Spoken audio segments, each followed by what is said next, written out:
Jesse's favorite song? Yeah, I love it. From behind them bars, the breaking glass roofs. We're telling our stories and dropping mad truth. Yo, it's George, Jesse, and Jeremy on the mic. 3 outlaws on a mission, man, it feels so right. We were doing hard time, now we're dropping rhymes. Turn the hustle into hope, redefining our prime. From the prison yard to podcast fame, taking back our power, no more shame. We used to wear numbers, now we wear names. Laughing at our haters, cause we changed the game. We got time waiting. All right, Wednesday night in the house with Erin Jaeger. So the best part about this is we have absolutely 0 viewers now because our number 1 viewer, Erin, is sitting in here with us.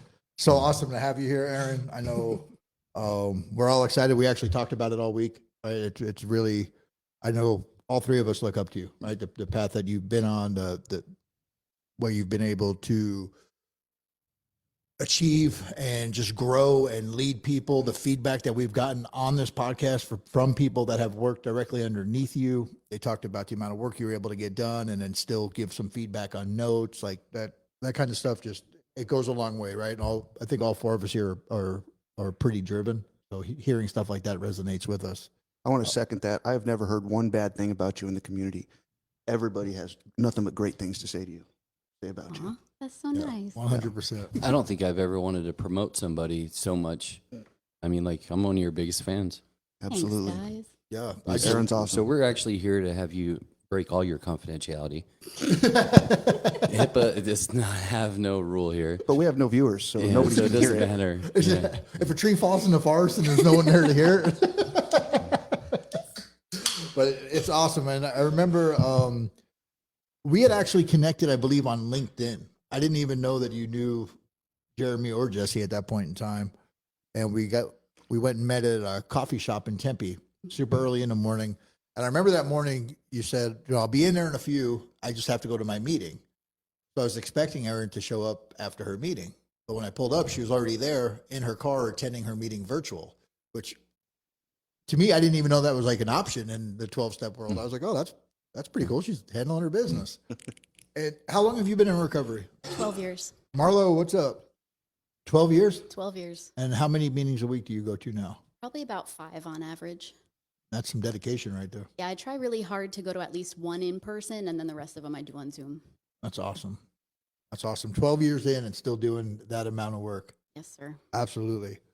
I was telling Jesse before we got on here, actually I was telling all of you, I ran into a guy yesterday and he was 13 years into his sobriety when he relapsed. And then obviously I met him after that while we were incarcerated. And he talked about those dangers, right, of getting comfortable and thinking you've beat that and what that work looks like and the importance of continuing to do that work. Mm-hmm. Is that why you do that? Yes, absolutely. Because there have been like many times throughout my recovery where I drifted away from the program where I'm like, I got a little bit of time. I'm really busy. I'll do that later or whatever. But then I feel it. Like I can feel the difference when I am not putting my higher power first and foremost, when I remove myself from my support network, when I'm not being of service to others, it's very evident in my life. I'm very chaotic. No. So yeah, I have to be very diligent. So you put up a good front. What? Go fuck yourself. Oh. Every time Erin says go fuck yourself tonight, we'll Just keep it on repeat. It's actually a blessing. Yeah, it is. It is. It's a rite of passage. Absolutely a rite of passage. So I remember it was a Sunday, and somehow Jesse is able to, anything moving, labor related, he is able to avoid this. I don't know how. It's a gift that he has. But myself, Jeremy, right? Did you help move Erin into her office? Yeah. I did. Yeah, it was me, you, and Eric. Yeah, she And had Eric. Eric, yeah, we built some IKEA stuff. yeah. Yeah. Team Team 77 screws. Yeah. In a box. Dude, but it's Yeah. a kick-ass coffee bar, though. Yeah. It is a It kick-ass is. coffee It bar. is. My It clients is. love it. Do they? They do. Oh, that's awesome. Yeah. And so we went and helped Erin move into her office. It was a Sunday, and I didn't even know what you did really for a living at that point. Like I knew you worked at Axiom and you played a role there, obviously, but I didn't really know what that looked like. So what do you do for work? Well, at that time, I was working for Axiom. I was the clinical director for the observation unit, the detox unit, and the men's residential. Okay. And then I was for a long time doing some EMDR at the residential too, which was super fun. Nice. Yeah, I was doing that. And then I had my little private practice as a side hustle. So I was doing that. And then I was going to meetings. And then I was volunteering at the senior center. And I was going to school and running myself into the ground. What were you going to school for? Getting like a little business certificate. Oh, nice. The Mesa Business Builder or something like that. They give me a scholarship to take basic business classes. Oh, I love it. Because when I started my private practice, I was like, oh, I know clinical. I'm just going to like wing the rest of it, which was not a good approach. Right. So now I'm learning that like, I don't know shit about business. So I'm trying to get all those like foundational principles to be more successful. Awesome. I think there was a time that you were pretty much overworked, and I was really sick, and I called you, and I was coughing. You're like, "Can you do me a favor?" And I'm like, "What's up?" Come sneeze in my hand. I need a break. Come, just sneeze remember that. all over my face, so I can take a break, and I can be sick, and I can be at home, and I Yeah. can, you know. Because I felt guilty calling out if I wasn't actually sick. So I had to really get sick. It was pretty funny. They have, I think it's called PTO, that you can actually Yeah. build they up do and have take that. on your own. It's Yeah. hard to take that, right? It is. It is. Definitely. That's So, Erin, tell us about EMDR. So that's what I do at my private practice. So in November, I quit Axiom and I just do my private practice now. So I have an office in Mesa and I do EMDR therapy for anybody who has trauma or co-occurring stuff that goes with it. so for people that have no idea about anything clinical, EMDR, right? It's a pretty big acronym. What's that mean? Eye movement, desensitization, and reprocessing. Okay. So in normal counseling, you talk about whatever it is you want to talk about, and you stay in the cognitive parts of your brain. And for trauma specifically, that's not super effective. So you might get a little bit of relief from that, but you're not going to usually clear it completely out unless you get into the processing parts of your brain. So eye movement, I use a light bar for that. And then I also use tactile stimulation to stimulate the brain to force it to process the things that are unprocessed. So that's what I do every day. To stimulate the brain to force it to process the things that it won't? Yes, because the trauma, if it's unprocessed, it's kind of just stuck in your brain. Right, which triggers a lot of fight or flight. Yeah. There's all kinds of ways that that comes out. It could be nightmares or flashbacks or depression or anxiety or trust issues or self-esteem issues or relationship problems. Or a road to nowhere. All of it. That's pretty intense. I didn't even know EMDR was a thing. Like I'd never even heard of it until I started getting into recovery and being around therapists, meeting you, that kind of Yeah. stuff. And to hear it forces the brain. To process the things that are unprocessed, like unhealed, unresolved. So does that bring that up emotionally? Yes. It does. Yes. So most of the time in the session, the person is usually very elevated. They're either sad or crying or mad or angry or shaking or whatever. It's super intense. So I always warn people ahead of time, like, this is going to suck. This is going to be really unpleasant. But I prepare them, they have to have some good coping skills on board. They have to know how to regulate to some degree to be able to get through it. So my clients are rock stars. They're so brave. Yeah, so right after they're done, and it's a series of sessions, right? Then they revert back to therapy. And from a cognitive point of view, it's easier to rest in that space as a result of that treatment. Does that make sense, right? Mhm. Yeah. So when somebody's in therapy, for what you're saying is that it's really hard for them to cross that bridge, but EMDR can help them cross that bridge and then, looking at it from a better point of view. Yeah, they get more clarity. They get healing and understanding and peace and insight that they didn't have before because they were looking at the world through a trauma lens, Right. right? It's like dirty glasses. Like you can't see clearly if your glasses are dirty, right? So it's kind of the same thing. So we're clearing away the glasses so that they can see accurately the situation and themselves and the people around them and their current safety level and things like that. I got a question for you. So it's been my experience that many people in recovery have experienced trauma. So how say I've experienced some trauma, how long does it take to work through something like that? Like, say I'd experienced some stuff as a child and I wanted to come see somebody like you. How many sessions would it take to be able to actually work through some of that stuff? It's pretty impossible to predict because it depends on how much trauma you've had, as well as like how much different types of trauma you've had and how honest you're willing to be, right? Because I have a lot of clients who are tough guys, right? And so they try to stay super like closed and all, they don't want the emotion to come up, and they take a lot longer because they're essentially getting in their own way, Right. right? Like the faster you let it come up and out and deal with it, the faster you're going to get relief. Like a fart. Yeah. So when you say deal with it, does that just mean talk about it and do your little like the light therapy stuff? I mean, how does that help it? So the light therapy gets the brain going. Okay. And we do that for a little bit. Then we talk for a little bit about what came up. Then they go back to the bilateral stimulation, and then we talk about it. And that's what kind of like works through it throughout the session. So if I walked into your office as a client and I sit down and we're going to start our session, like what do I expect? What does that look like? The first session is just like getting the history, getting our treatment plan in place. Right. What is it that you need to work on? Then after that, we start the bilateral stimulation with the talking alternate. And we do that for as many sessions as we need to get through everything. And I measure the progress based on their reported distress. So there's scales, right? I'll say, what's your distress level on a scale of 0 to 10? And as soon as we get it down, then we know that we've worked out that part, and then we start to incorporate the positive cognitions. So whatever the negative cognitions were, they get processed out, and we replace new neural pathways with positive stuff. So statistically, what's the success rate on something like that? I don't know the success rate, but it's pretty high. It varies. Because EMDR Yeah. is like one of the most effective Yeah. things, especially for PTSD, but it could be used Yeah. for all kinds of stuff. I'm having a hard time like picturing it. So do I put like goggles on? Like I literally have no I idea. mean, you can wear goggles anytime. No, I think like the bilateral stimulation comes from the left, right? Well, it's a light bar. So like imagine like a T. Right. And on the top of the T, a light goes back and forth. Oh, okay. And while your eyes are going back and forth, the things in your hands are buzzing alternately. And that's what gets both hemispheres of That's your brain what- going. That's what I was Right. looking for. I didn't know what the process Yes, looked like yes. at all. So Vander Kolk, I read his book, The Body Keeps the Score. In that, he specifically highlights the REM stage, right, of processing Yeah. when we sleep, Yeah. right?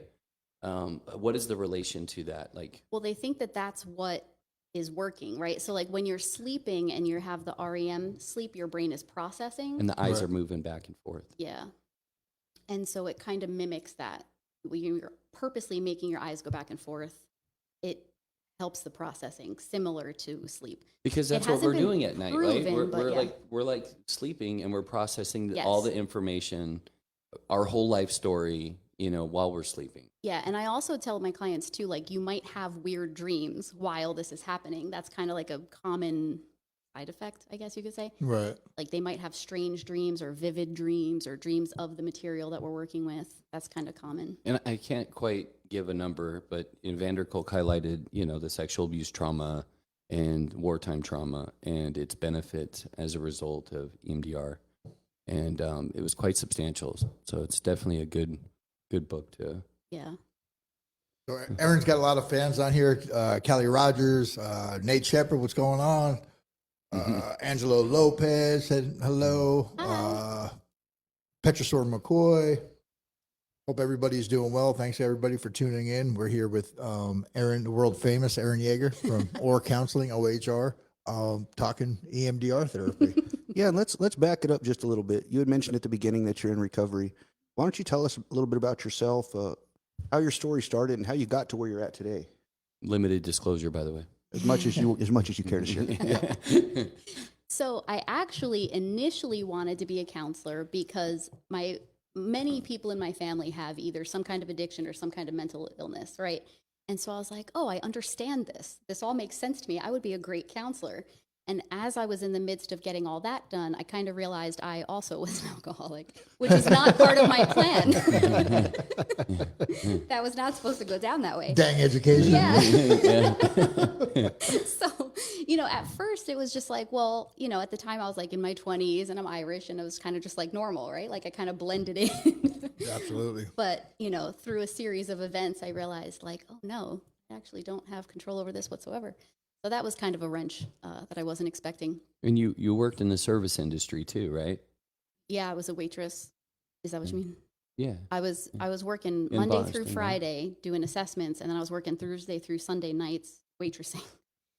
So I was running myself into the Making ground real for money. a long time. Making real money. Making real money. Yeah. Yes. At an Irish pub, which Yeah. is where I got sober. Yeah. I was still working in the Irish pub when I got sober, which was also kind of awkward. I don't recommend that as a path to recovery.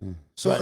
early sobriety, what did that look like for you when you first wanted to get over that initial hump of stopping your alcoholism and your drinking? What were the steps that you had to take early on to be able to accomplish that? Oh, I What was did that look like? such a psycho in the beginning. So I went to AA because I thought that was like the way to do it, right? But when I got there, I had a huge thing against God. Like I didn't want any part of any spirituality. I also didn't want to get a sponsor or do the steps because who has time for all that? And I didn't want to share in meetings because I don't want people knowing my business. So it wasn't really working too well for me, right? Yeah. So I was kind of like, man, AA kind of sucks. I thought this was going to work. And then I thought, well, I'm not actually doing all that they're saying to do. Like maybe I should like give it a fair shot. And then I can say for certain, like this doesn't work. Right. Like I literally did it just to say it didn't work. And so I did everything like to the T. I got my sponsor. I did everything they said and blah, blah, blah. And lo and behold, it worked. Oh. So I, through all Shocker. that process, right? Go figure. Go figure. So through that process, I also kind of found like my version of a higher power, which is crucial in my life, at least. I needed that to proceed. But that first beginning time, I put down the alcohol, but didn't really have anything substantial to replace it. So I was like pretty psycho.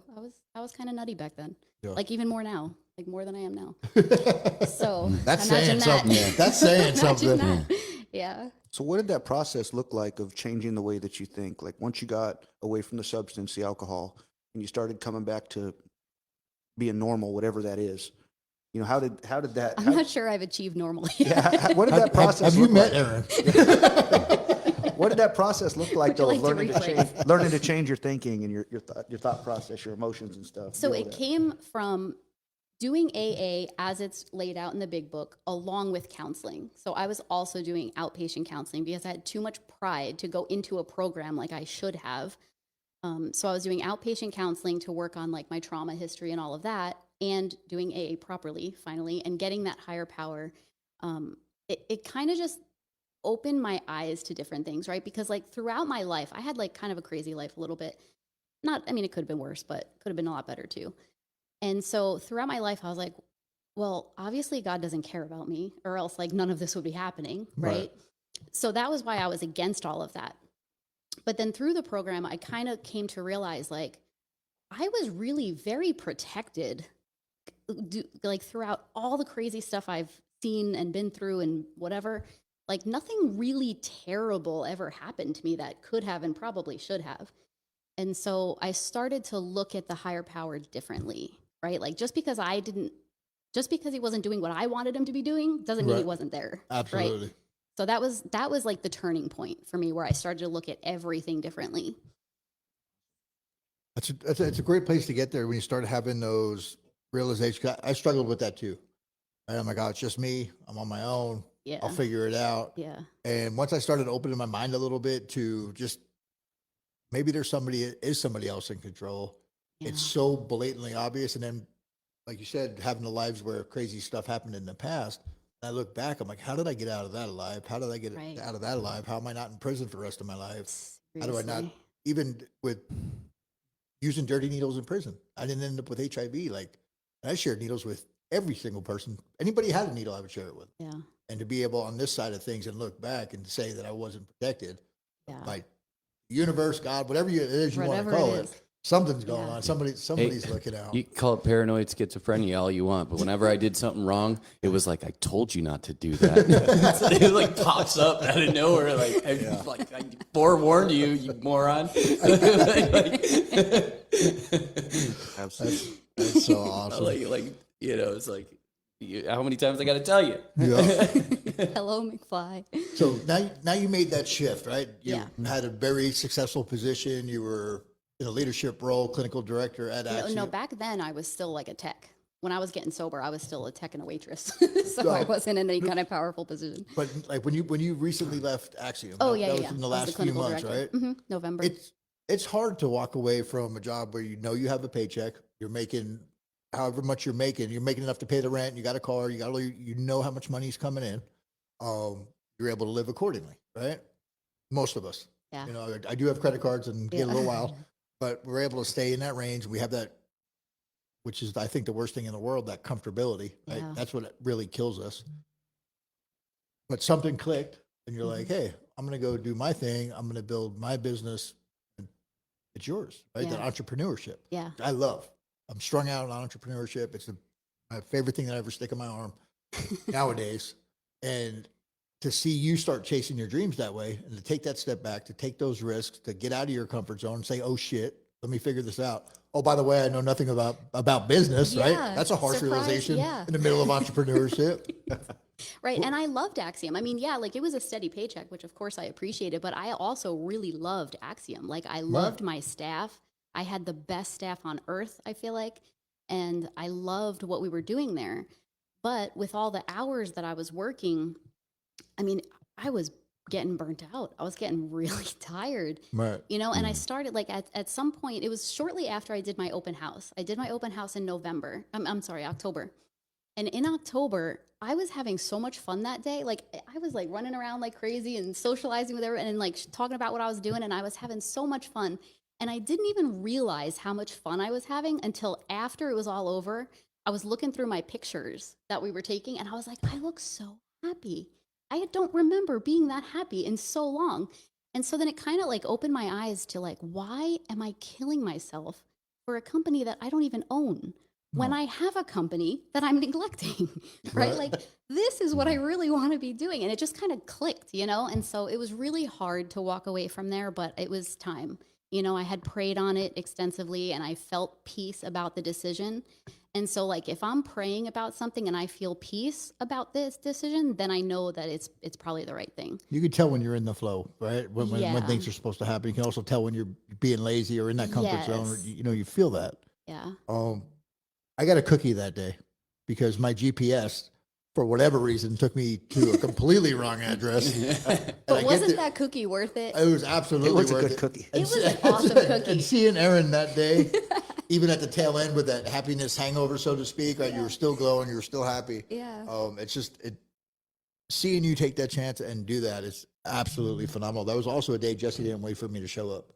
So just another put that out there. Just Jesse. to be clear, he was 3 hours late. I was True story. I was 15 miles away, looking at the walls, wishing I could be there, like Excuses. unhappy. Yeah. So, Erin, you've come a long way from when you were in your addiction or alcoholism, whatever you want to call it, to working your way all the way up to being a clinical director and now having your own practice. I know that a lot of people that are early in recovery always tell me, like, I don't want to get sober because I'm not going to be able to have any fun. Mm. You know, so Yeah, my question to you right. would be, what do you do these days for fun to, like, what would you say to somebody that's new in recovery that says, well, I don't want to get sober because sober's going to be boring?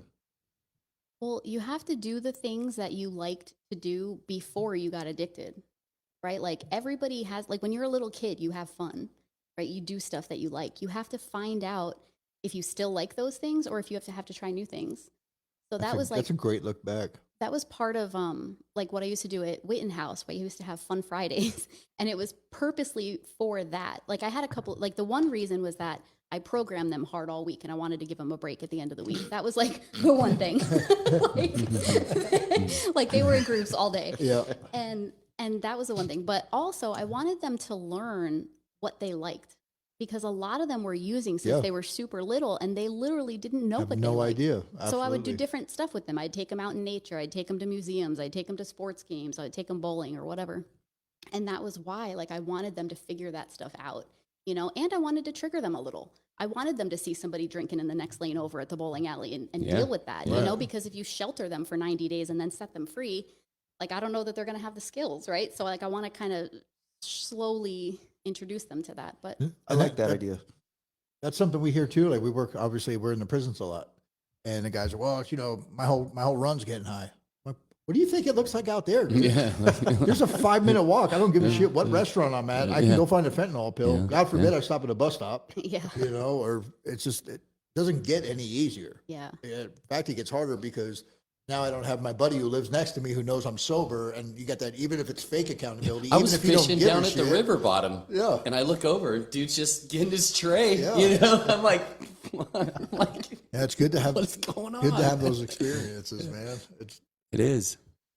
you just got to try new stuff. If you don't know what you like, just try stuff until you find it out and do it. and Yeah. that comes up so much, right? I remember, and I bring this up often, when I never really like said, hey, I'm going to get into recovery. Right? I just wanted to get sober. So and like, kind of like you said, you don't recommend getting sober in an Irish pub. My recovery plan was doing drugs less, right? I'm just not going to get high that much. And fast forward, it ended up me with long-term sobriety, thankfully, you know? Yeah. But I remember when they came in with that peer support and they asked me, what do you do for fun? I literally had no idea, but I had tried pickleball on the prison yard a couple of days before because we got a rec set thing. And I was like, oh yeah, pickleball.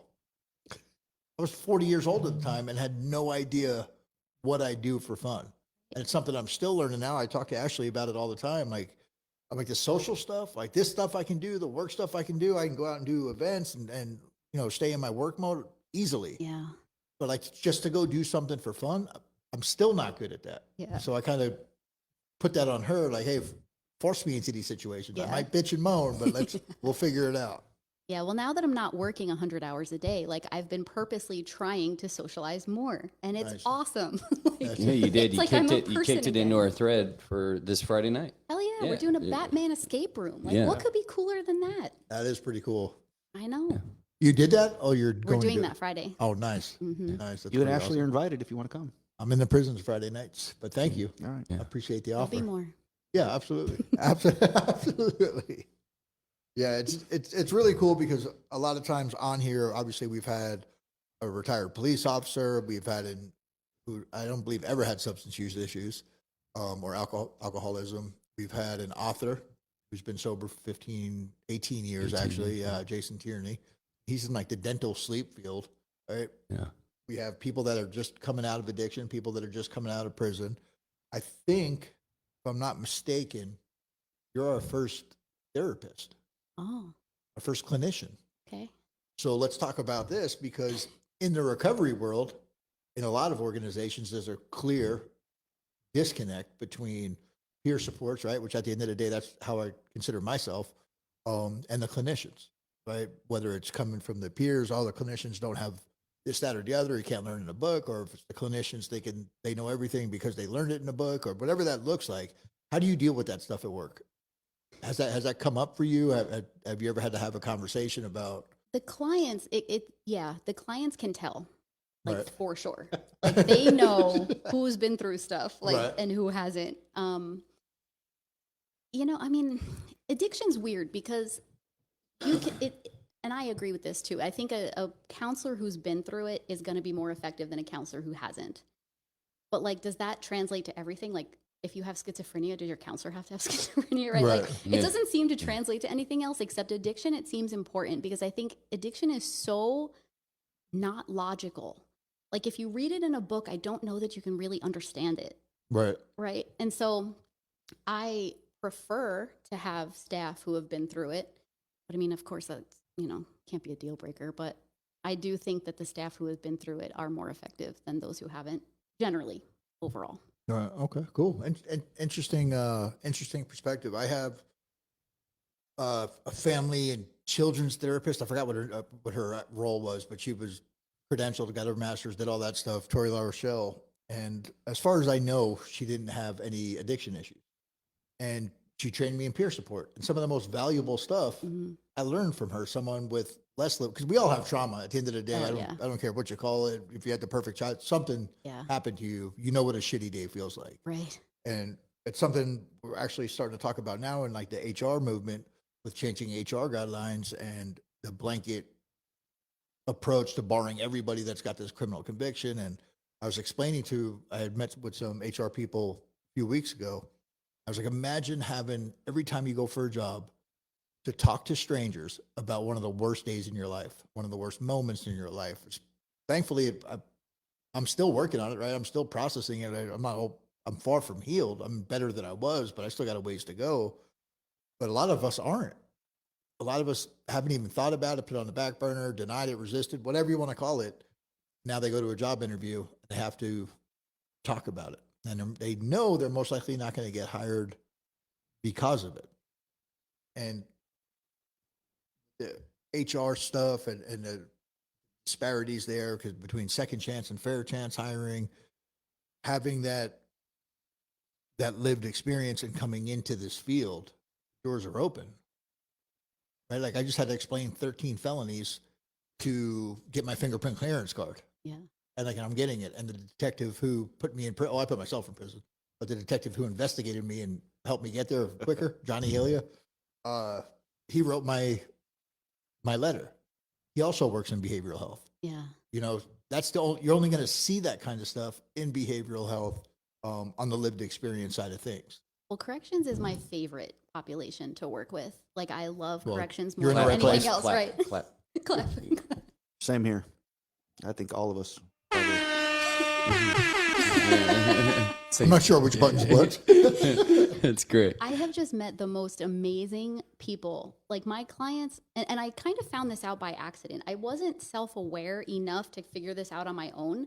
I had to have a supervisor tell me this.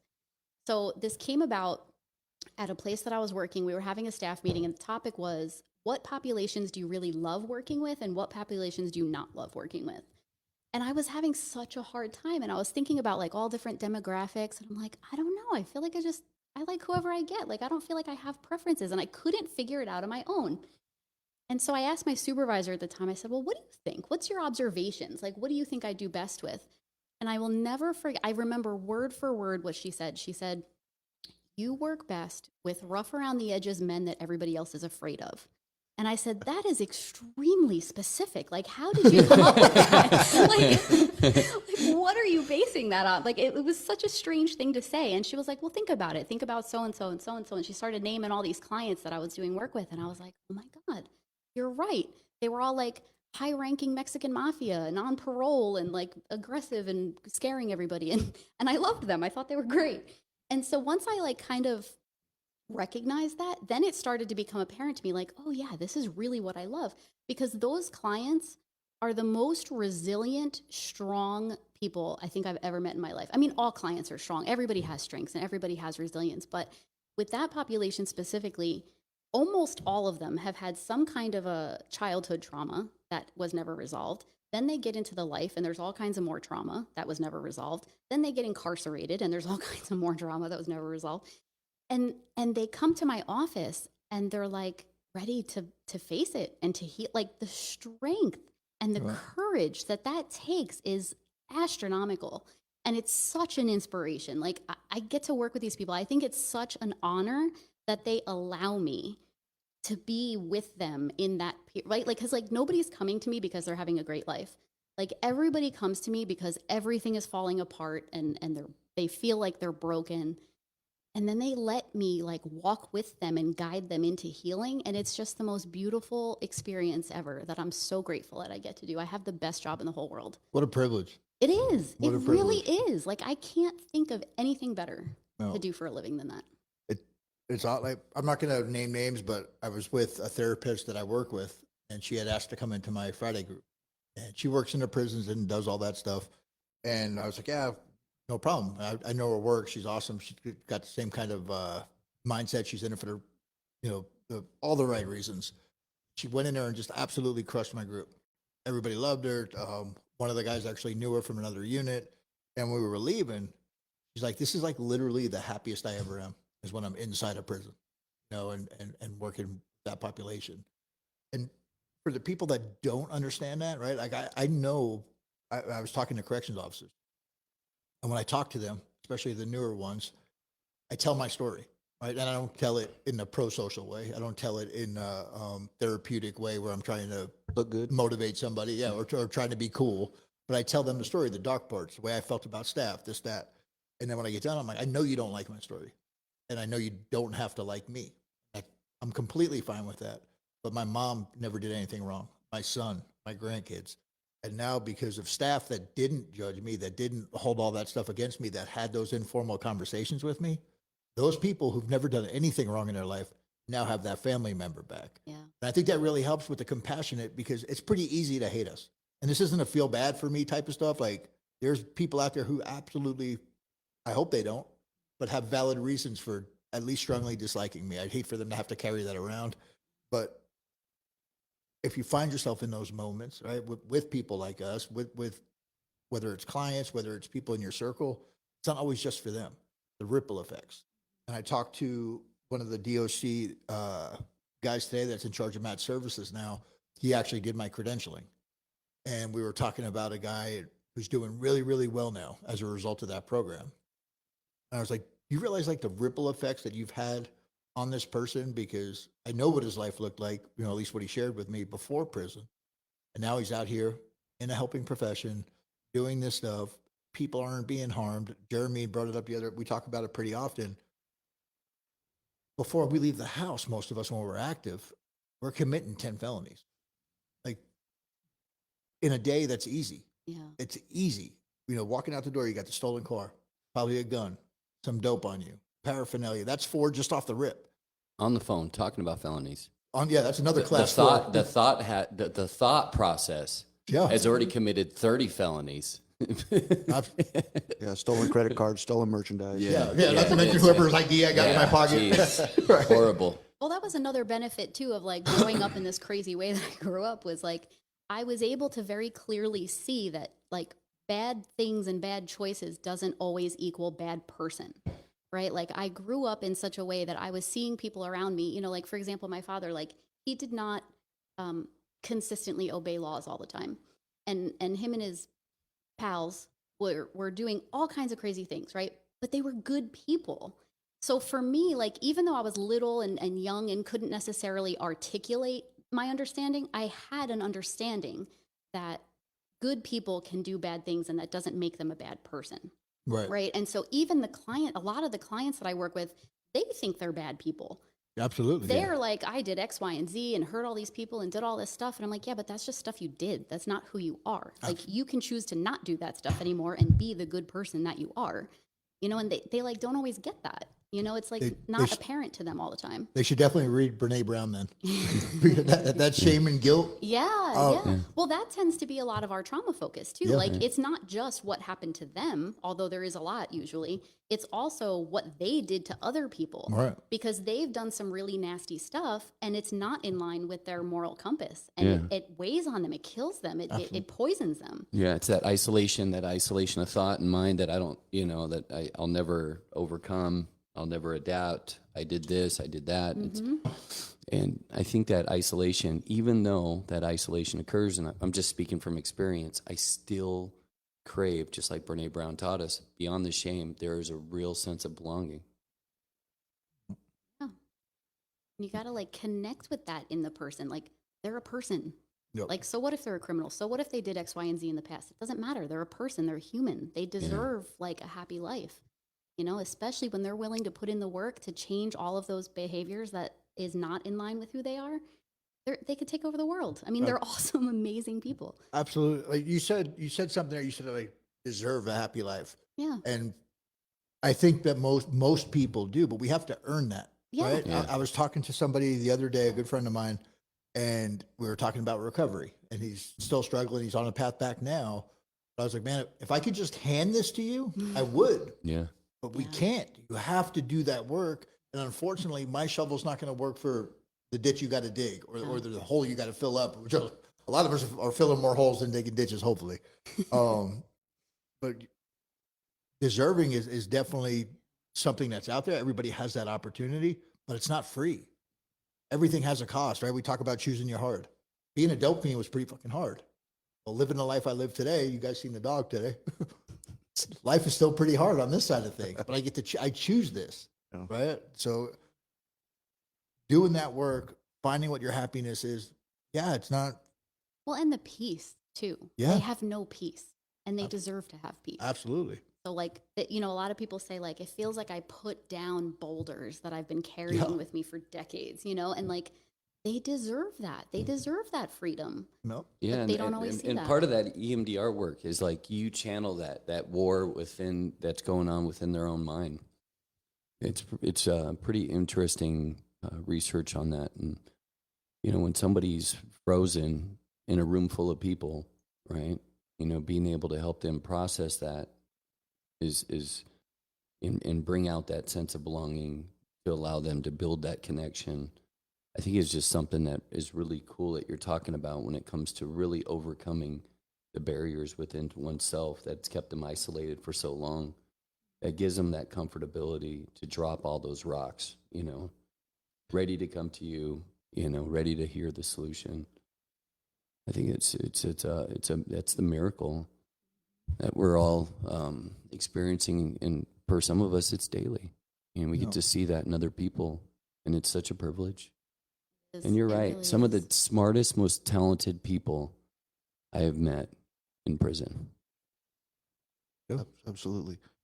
They're built different, man. They're Or 100% built different. That's why, like when we talk to the guys at Cimarron, we go to a high custody yard, right? And we do a lot of work on the minimum yards, and those are, that's kind of, and I'm not minimizing it, but it's just fun, kind of a cakewalk. They've already made good decisions. That's why they're on a minimum yard. Then we go to this 4-yard, and they're not there yet, right? They are not there yet, but they think that they're going to have a job at Burger King. There's nothing wrong with working at Burger King, but they think they're going to have this, you know, back to the boring or even average like life. And everybody that I see that's like us, that's turned a corner, that's found their passion. I'm not talking about just getting their job. You know, we need the survival jobs, but found their passion and their purpose. Yeah. People that come from lived experience from addiction, whether it's criminal, whether it's prison, whether it's addiction, and overcome that stuff. When we turn that corner, the fucking world gets out of the way, right? People can't keep up, and it's pretty hard to stay high all fucking day, but I figured it out. I always say to 30%, it takes 30% of that effort to do the stuff that we do now. And you don't have to live like, life wasn't boring when I was in my addiction. Definitely not going to live a boring life now on this side of things, right? And sometimes I'm not so happy with those decisions, right? But it's something that we get to do, and to sit at this table on a Wednesday night and be able to have these conversations and to be vulnerable and to talk about shame and guilt. You know, you got 45 years, whatever that looks like, of prison sitting here, right? And we get up here and do this every day for work. And then we get to come on and hang out with therapists who are in recovery, and they come here and share their story. And So, it's just unbelievable. Man. With It's so with awesome. all that being said, in all the stories that you have heard, what do you do for you? What Good do you question. do for Good your self-care? question. Good question. Well, I'm trying really hard to not be such a hypocrite and tell all my staff they have to do self-care and then not do self-care myself, which is what I was doing for a pretty long time. Pretty easy to do that. Pretty easy to do that, yeah. So lately I've really been focusing on like being a priority to myself, which feels so wrong, but it's not, right? It's not. So I'm sleeping now. Nice. That's a good habit to get into. Yes, it's so awesome. I love sleep. And then I'm eating nutrients that are not just like protein bars and coffee, which was what I was living off of for months and months on end. So I'm like going grocery shopping and preparing meals and eating them and like, you know, basic stuff that I was overlooking for a really long time. So I like wouldn't eat and wouldn't sleep. I was just working, and I was like, God, I feel like shit all the time. Why do I always feel like that? So I've really been focusing on that. The other thing was not isolating, because outside of work, I did nothing for a really long time. So now I'm like, let's go do fun things. Let's go to Batman escape rooms. Let's go to the state fair. Let's go do whatever, you know? Did you and go so to the state fair? we did go to the state Oh, fair. nice. Yes. Nice. Good for you. Yeah, that's where I got my giant teddy bear. I love that teddy bear. That's so awesome. Yeah, so just like random things, like I'm purposefully going out and socializing with people that I like, which Right. is, it sounds so simple and so easy, but I wasn't doing it. And I So- was feeling the effects of the isolation. So not Jesse then.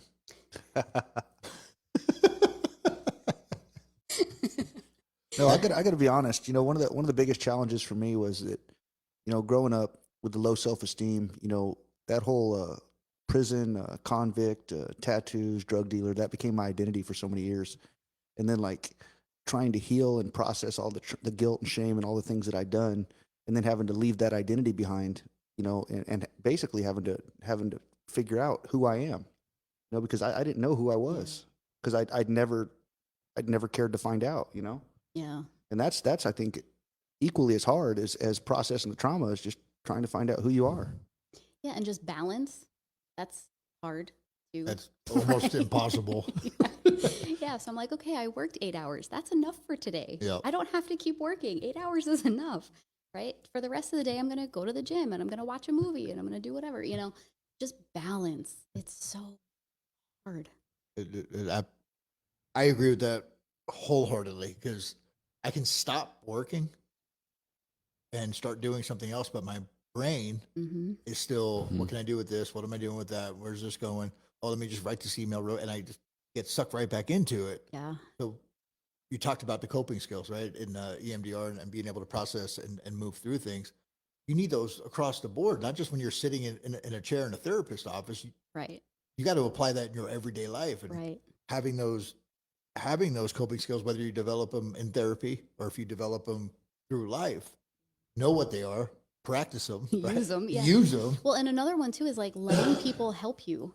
Yeah. Right. Like, so I know I'm like the worst offender. I have to be a lone ranger at all times. Right. Like nobody wants to hear my bullshit. I'm just going to deal with it myself. Right. That's how I've been living my life this whole time. But it's really hard. Like it's Yep. really hard to live that way. Right. Especially when you're a counselor, you should know better. Right? Like, theoretically. Knowing right? and practicing are two different Right. things. Yeah. And like I had an incident. It's like super embarrassing, but I'll tell you anyway. I was at work and I was having a moment and I was having a bit of a meltdown. And I was in my office crying. And one of my staff came in and caught me. And I was like, oh my God, this is like the end of the world, right? Oh my God, somebody saw me crying. This is like, Right. this is not okay. And so I did what any like, you know, self-aware, like emotionally mature person would do. And I lied to him. And I told him, I said, I have allergies. And he said, bullshit, what's wrong with you? And so this person, he wasn't just like a random coworker. He was Right. actually a friend. And so I told him kind of like what was going on. And it was so helpful. Go figure, right? Yeah. Like it was so helpful. He was like so good. He made me feel better. I was like, wow, I don't have to be a lone ranger all the time. It's pretty awesome. You know, isn't and then of course I was like, if you tell anybody I cried, I'm going to fire you. And he was like, I'm not telling anybody shit. Don't worry about it, you know.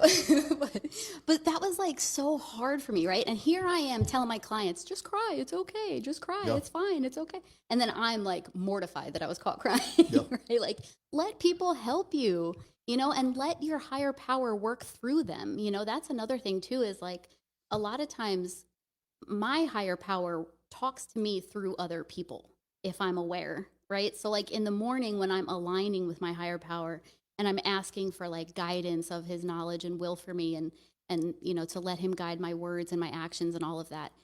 When I take the time to do that, I can pick up on messages, right? Like I can hear what he wants me to know because people will say something to me that I needed to hear, or I'll have an intuition that I'm able to trust, you know? And so like, I feel like maybe he walked in at that moment because I needed some help. My Yeah. higher power knew that, you know, like, so I just feel like if you have a strong, and you, in my opinion, you have to have some kind of a spiritual foundation. Right. It doesn't have to be religion. It doesn't have to be my beliefs. It just has to be something greater than you, Yep. you know, because trying to live this life in your own human power is too fucking hard. It's just too Absolutely. hard. You can't do it. Like you might be able to do it for a while, but you can't do it indefinitely. It's just impossible. So if you have some kind of a spiritual practice that brings you comfort and strength and understanding or whatever, like you're going to be so much better off, in my opinion. And for people that don't understand, like people hear higher power, right, and the spiritual, and they think God or church, and it's very easy for people, especially early in recovery, to turn off to that, right? That's what I did. Yeah. I had it explained to me by somebody that's not what we're talking about. It could be your relationship with your kids. You know, that could be your higher power. It could be your relationship with your family. It could be literally anything. Mhm. And I was just like, oh, really? Yeah. And that really kind of opened up to me, because how I started opening my mind was playing with my grandkids. I was in prison, wasn't happening, never even met him. I don't even think she had. I don't even think my grandkid was on the earth yet. Like, I think he was still in her belly. But that's what I started visualizing, was playing with my grandkids. Mhm. And then once that opened my mind, then I started seeing the other stuff. And so for the people that haven't had that light turned on yet, it doesn't have to be in a book, in a church, or in the Bible, or in Islam. It can be whatever Yeah. means It the can most to be you. those things. If that Absol- works for you, that's fine. But absolutely. it doesn't have to be. It Absolutely. could be whatever makes sense to you. Whatever feels right to your spirit is the right answer. Awesome. So Yeah, as we, and just be patient. that's a tough one too. I know. Oh my gosh, Balance and bro. patience are a motherfucker. Like, I struggled so bad. So as we start wrapping up here, before we started, you said you were a little nervous. A little. How do you feel now? Still nervous. Are you? Yes. Well, This whole time I've been. I'm surprised she even has thumbs. I have thought my she was gonna wear emotional 'em down. support chapstick. I needed this, so I feel better about that. But no, I've been nervous this whole entire time. So if some of our listeners wanted some trauma therapy, what's the name of your practice and where can they find you? How can they get a hold of you? So it's called OHR Counseling Center. It's spelled OHR, but it's pronounced like oar, like the oar of a canoe or something. And it means it's a Hebrew word that means to bring order from chaos. Nice. And it also means light.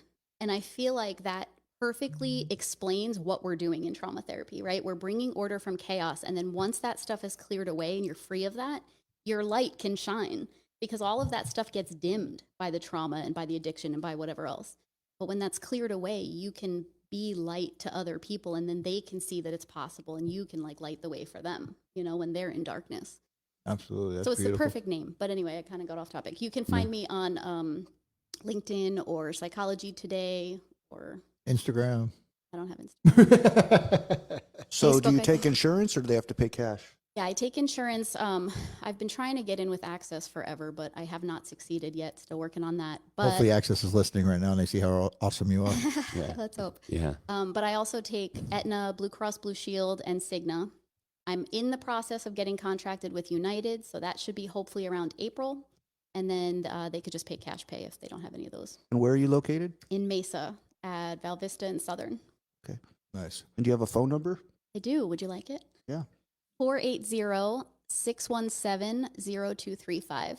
And if they're interested in some trauma therapy, they can call you? Absolutely. Okay. Awesome. Absolutely. Awesome. Well, thank you, Erin. Before we go off here, what's something you want to leave everybody with today? Do a final thought. Like to My go around the final table. Don't be a lone ranger. Nice. It's not worth it. And it's way fucking harder. It's so harder. So much. Yep. What about you, Jess? I would say that one of the most valuable things in my life today is the support group and the friendships that I have. I really believe that if I didn't have people in my corner that were like-minded and blazing the same trail that I'm blazing, doing the same things that I'm doing, I don't know where I would be. Having people like you and Jeremy in my life, and Joel and a bunch of my other friends that are just on this same path has I believe really kept me from self-destructing many times. So for those of you that are new in recovery, one of the things that I would share is build a support group, because it's important. 100%. Jeremy? So when we think about Erin, and every time I look over at her, I see a healer. So my final thought is, you have an opportunity in this light that she's talking about to walk into any room and choose to be so, right? We have a responsibility in recovery, and if it's attraction rather than promotion, then we bring that healing sense of, security to give that opportunity for someone to be vulnerable and create that space and change, just like you've done for me. Oh, that's pretty awesome. Way to take us home, Jeremy. Way to take us home. And I want to pile on to what Erin said about the Lone Ranger stuff. Yeah. Right? Because it could be therapeutic, right? It could be recovery based, but just like literally an hour before we started this, I got math and science classes, and I fucking hate them, and I suck at them, and I have no idea what I'm doing. Call It's me. just- it's terrible. I did. Call me. And I'm back there and I'm doing this math thing, and Ashley comes over and I'm like, I can't figure this thing out. And she goes, you can just do this. I'm all, no, you can't. She's all, just do it. So I do it. And I'm like, holy shit. And she stood there and showed me like 5 more things that I could do in order to learn this material quicker. But my pride, right? The Lone Ranger mentality that I don't need to ask for help. It's a fucking Math 112 class. I'll figure it out. But I'm not, and I'm struggling. And just having that little bit of, even though I didn't ask for it, that person in your life that comes over and gives that help when they see you struggling, unbelievable. You know what makes it way easier? Like you said, don't be a fucking Lone Ranger. Do the, ask for the help. Mhm. So, and just great message tonight, everybody. Thank you for being here. Absolutely. Aaron, we love you. Thank you Love for coming. too. Or counseling. counseling. That's where it's That's at. right. That's where Call it's Erin at. Jaeger. She gave the phone number out for business purposes tonight, Jesse, just so you know. Jesus. But hey, we love all you guys. Thanks for being here with tuning us in. tonight. We'll talk to you soon.